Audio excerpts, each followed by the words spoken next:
So ayan guys, what's up? Let's go. So ayan, meron na naman tayong bagong project. So ayan nga, 'di ba, yung mga nakaraang vlog natin is ayun, yung ating kubo. Ayun yung kubo natin, kasi yung kubo natin ang bubong lang niyan is goma. So ayan si Papa. Yan ang balak niya. Yung tent natin na kinabit na yan is aalisin na natin yan. Papalitan na natin siya ng, ano ba ilalagay mo dyan? Goma rin pa rin ba? O yero na? Yero na daw po ang ilalagay natin para nang nun, kapag yun nga, bigla ang ulan, kahit hindi na tayo mamadaling ipasok yung ating mga paninda. Ayan, lahat yan nandito na. Baga yung mga malikin doon na lang sa harapan para mapapansin yung mapaninda na meron tayo paninda dito. Tapos yung mga stocks tulad yan, lahat yan nandito na.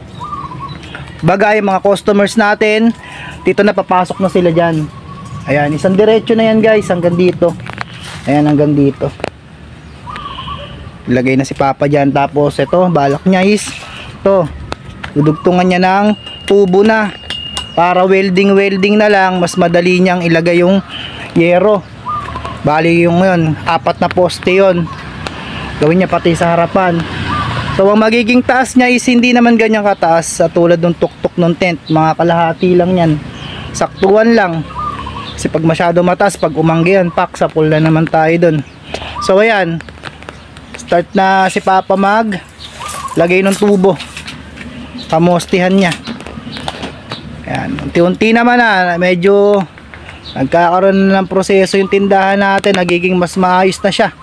So itong tent siguro baka dito na yan nilagay, sa likod na to, sa may gawing lababo. Ayan, dyan na ilalagay, magiging extension na ganun yan dito. Ayan, so pwede rin siyang gawing fitting room, diba pa?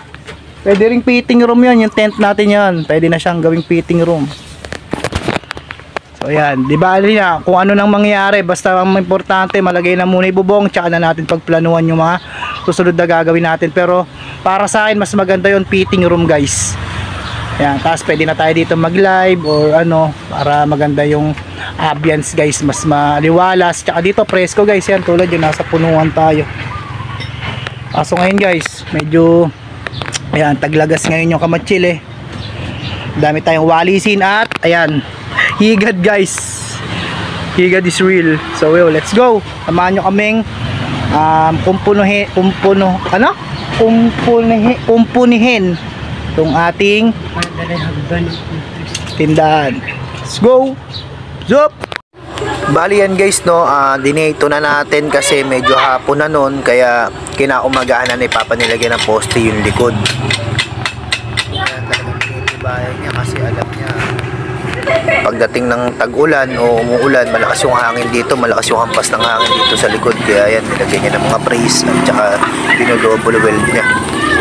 So ayan, what's up guys, ito bumili na si Papa ng mga materyales. And then yon, nabago na naman ang plano. Ayan, ayan, diba lang nakaraan, doon naman siya sa likod, ito naman siya ngayon, dito naman siya sa harap. So mangyayari, alisin daw to, pero tingin ko hindi naman na itong pang alis to, diba pa? Alisin ba to? Alisin yung tent. Pero ito pa rin yun. Ito pa rin yun. Ayan na yun, yung sasampang ngayon yun, mamaki. Tapos yung goma na. Hindi, yung itong tent, alisin na yan dyan. Alisin yan. Ayun. Ang plano kasi yan guys, dudugtungan na sana dito pag ganun ng goma. Ngayon, ayun, buo na, gogomahan na para mas secure daw. Tsaka mas ano ata si Papa, mas madadalian si Papa ron, tsaka mas sure daw na matibay.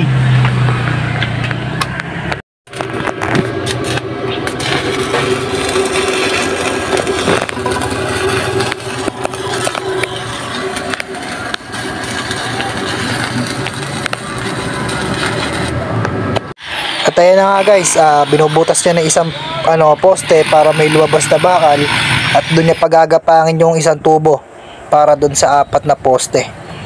At ayan na nga, lalagyan niya na, pinopormahan niya na ng ang tawag na nga dyan, angle bar. At yun naman yung magiging frame para sa ilalagay natin bubong. At ito na nga, day 3 na tayo guys. At sinimulan naman na ni Papa ang kunin yung mga kawayan na gagamitin niya para pansahig naman doon sa frame ng ating gomang bubong. Yan, pinrepair niya na yan. Madadali namin kinabukasan para dire-diretso na ipagagawa namin doon. Bala yan, nilatag na natin at wineldingan na yung mga materials na nabili natin nung nakarang araw para pampatibay at saka ayun nga, pagkakapitan nung goma at ng kawayan natin na ilalagay na pansahig. At ayan, kinapos pa nga yung bakal, so ginawa na lang natin is pansamantala, nilatag na natin yung goma para malaman natin yung diskarte na gagawin dun sa mga part na hindi inabot ng goma natin at kung gaano pa kadami yung bibili nating goma para mabuo na yung ating bubong. So ayan, day 5 na tayo guys. Bali dyan nga pala, ayan, nilatag na natin yung mga goma at diskartehan na kung saan tayo magdudugtong at paanong posisyon yung mas maganda o mainam nating lalagay para mas madali na lang nating madugtungan yung mga kinapos na area. So ayan na nga, nakita na natin yung forma at yung itsura pero di pa yan yung mismo finish. Nagtry lang ako magsabit ng mga paninda para nang nun makita ko anong itsura ng gagawin nating style pagka meron ng laman yan.